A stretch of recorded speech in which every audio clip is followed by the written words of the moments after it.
बाबा छत्तीस लरी के तिलरिया अब उहे हमले बोझे ने गललन जी के मुड़न भैया छत्तीस लरी के तिलरिया अब उहे हमले बोझे ने गललन जी के मुड़न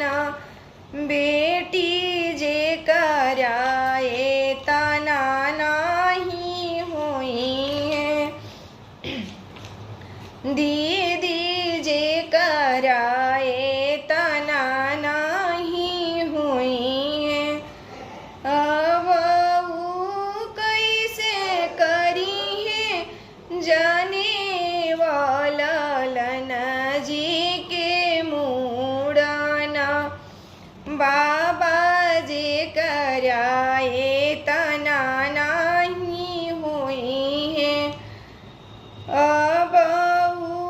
करी है काशी में जाने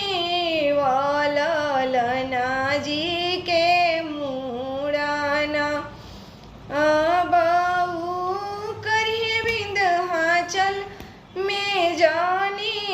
वाला लना जी के मुड़न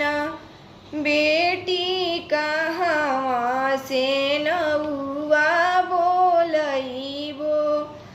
अब कहाँ से पंडित बोलाई ललन जी के मुड़न बाबा नौआ तब से ले बनारस अब पंडित बसिले चित्रकूट ललन जी के मुँह